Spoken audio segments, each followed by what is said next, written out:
Hi, good morning. காலை வணக்கம். காலைல பிரேக்ஃபாஸ்ட்டு தோசை தாங்க.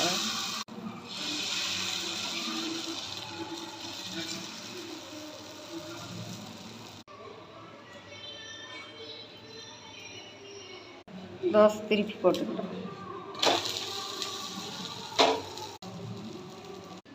தோசை எடுத்துக்கலாம்.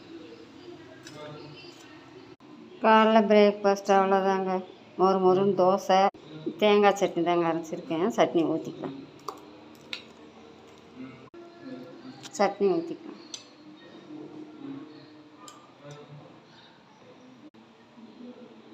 இன்னைக்கு காலைல பிரேக்ஃபாஸ்ட் அவ்வளோதாங்க. மொறுன்னு தோசை, தேங்காய் சட்னி. பிடிச்சிருந்தா ஒரு லைக் பண்ணுங்கள், ஷேர் பண்ணுங்கள், சப்ஸ்கிரைப் பண்ணுங்கள். யாருக்கெல்லாம் தோசையோட தேங்காய் சட்னி சாப்பிட பிடிக்குமோ கமெண்ட்டில் சொல்லுங்கள்.